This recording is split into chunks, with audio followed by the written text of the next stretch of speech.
الله أكبر الله أكبر سومالي لاند هنولاتو سومالي لاند هنولاتو بسم الله الرحمن الرحيم وصلى الله على سيدنا محمد وعلى آله وصحبه أجمعين لما أنت وحدكم السلام يا سلامة الإسلام كمر لبات السلام عليكم ورحمة الله وبركاته أنيقة oo ku hadlaya magaca xisbiga waxaan si qalbi furan iyo laab furan iyo gacmo furan ugu soo dhaweynayaa siyaasiyiinta magaca iyo maamuuska kule Somaliland ee dhinacayga taagan waxaan leeyahay ku soo dhawaada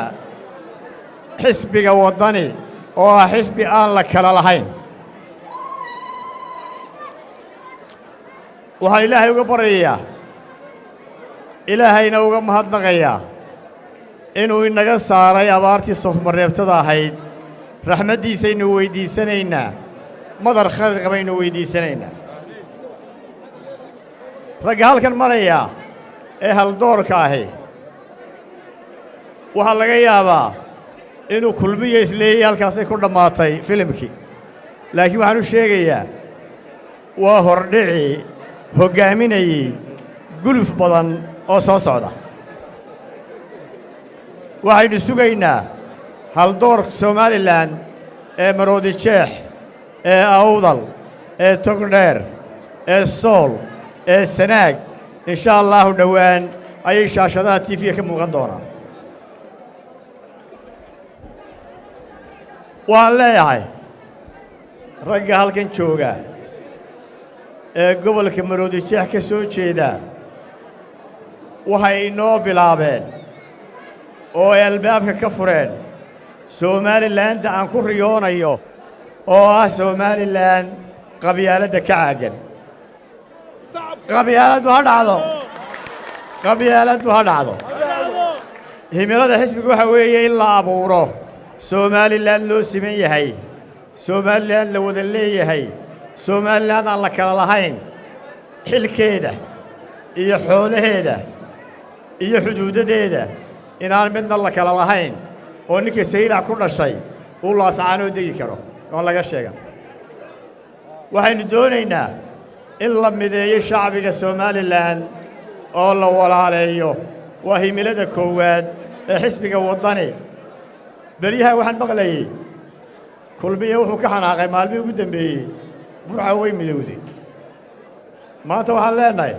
hargeysa way midowday dhammaan Somalilandna way midoobaysaa haddii ilaahay ka dhigo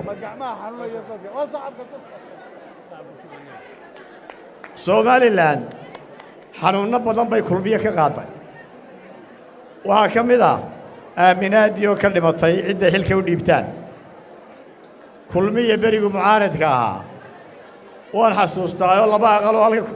madaxweyne riyaale ka bixiyey waxay ka samayn jireen haddaa xisbiga wadani doorataan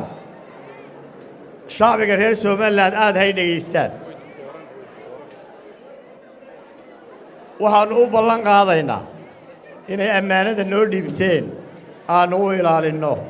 oo ay ugu horrayso hantidiisu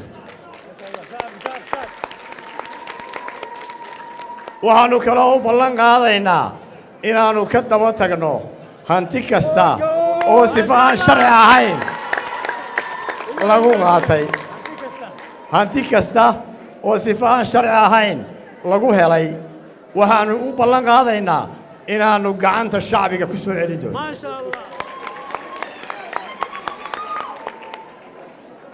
beryahan dambe waxaa dhacday oo soo noqnoqday dhacdooyin doorashadeennana khalkhal gelin kara amnigeenna khalkhal gelin kara waxaa ugu horreeya xadhigga joogtada ah ee saraakiisha waddani heer kasta oo ay leeyihiin heer qaran heer degmo heer tuulo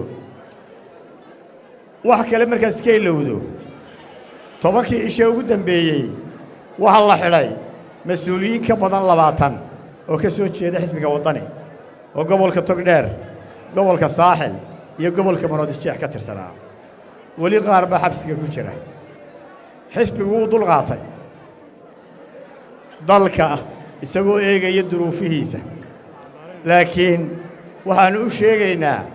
إن حسب وآن ضو الغاطي بس ما يندونين أو كفل علين دونه دعوني كاسياتي صار نقدار وهي أنا صار نقضي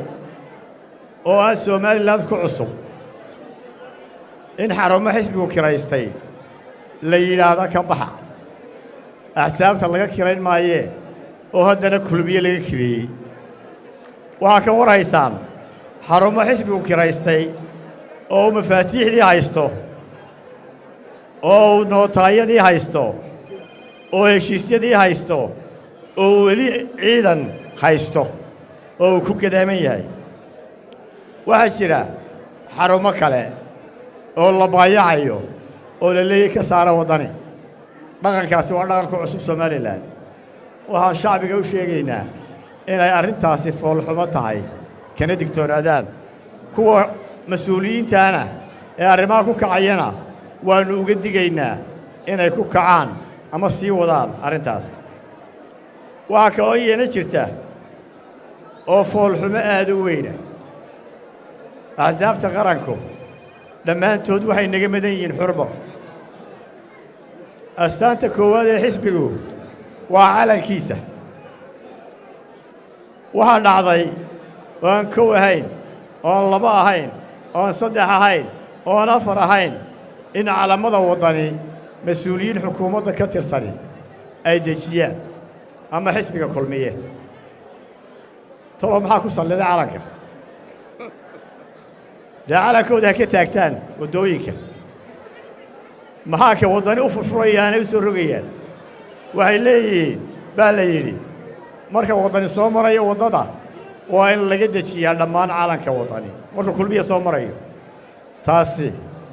وهو أرين عن لود الغاضن كرين وأرين شرع درها وهانو هينا وعدانكو هينا مسؤولين كترسن كل مية هي حكومة oo dejinaysa calanka wadani waanu soo bandhigi doonaa haddii ilaahay ka dhigo waxa iyana soo noqnoqday oo sharci darro ah in shaqaalaha dawladda oo ka mamnuuca inay siyaasadda galaan ay maalin walba tiifiyada ka muuqdaan oo hebel iyo hebel u garanaysaan bal waxaa isweydiisaan safarkii ugu dambeeyey kulmiye imise shaqaalaha dawladda la socday imise gaadhiyo GT la socday sidaynu u tartamaynaa haddii mas'uuliyiinta wadani la xidho oo xarumaha wadani la weeraro sidaynu doorasho xora oo xalaala oo calanka wadani la dejiyo sidaynu u tartamaynaa waxaynu u baahannahay inaynu aynu helo garoon aynu u simannahay oo aynu ku tartanno falalka aan sheegay iyo kuwa kaloo aanan hadda sheegin waxay keeni karaan isku dhac waxay keeni karaan xasilooni darro waxaanu xukuumadda ugu baaqaynaa in doorkeeda hoggaamineed ay ka qaadato lana helo in la helo garoon loo siman yahay oo lagu tartamo waxaanu u sheegaynaa xisbiga kulmiye iyo xukuumaddaba inaanaan falalkaasi hadda wixii ka dambeeya aanu ka falcelin doono oo si sharciga waafaqsan kaga falcelin doono hadday kalifayso in mudaharaad silmiya laga dhigo dhammaan gobollada jamhuuriyadda Soomaaliland arrimaha laga soo tegay waxaan beesha caalamka ugu baaqaynaa inay arrintaa si dhow ula socoto oo ay ka warhayso arrimahaas ka soo horjeeda sharciga iyo dimuqraadiyaddaba maanta waxaynu haysannaa fursad aynu ku tijaabin karno awoodda dastuurku ina siiyey oo ah inaynu wax dooranno marka ugu horraysa waxaan ugu baaqayaa shacbiga reer Somaliland in qof kasta oo muwaadin ah oo isdiiwaangeliyey uu qaato kaadhkiisa codaynta waxaas leeyahay waa madfaca ugu weyn ee shacbigu haystaa waa codkiisa codkiina maanta waxaa ku hubsataan meesha isbeddelka ku filaysaan meesha cadaaladda ku filaysaan meesha ammaanada ku filaysaan intaas waxa uu ku soo ururaysaa xisbiga waddani walaalayaal ugu dambayntii waxaan idinku baaqayaa inaad ilaashataan midnimadeenna shacbiga inaynu ilaashanno amnigeenna oo amnigii maanta looga baqi maayo mucaaradka in la xumeeyo waxaa looga baqayaa kulmiye iyo xukuumaddeenna inay amnigii xumayso amnigana aynu ilaashanno walaalayaal maadaama siyaasiyiinta halkan taagani inoo fureen in shacbigu ku doorto ikhtiyaarkiisa wax inaynu qabyaaladda ka guurno oo axsaabta u guurno waxaan soo jeedinayaa inay axsaabta ku kala doorataan barnaamijkooda siyaasiga ah waxaa noo himilaa inaannu cadaalad samayno waxaa noo himilaa inaannu dadka midayno waxaa noo himilaa inaannu hantidooda u ilaalinno waxaannu oo himilaa inaannu hantidoodii u soo celinno sharci darrada lagu qaatay asalaamu calaykum waraxmatullahi barakaatu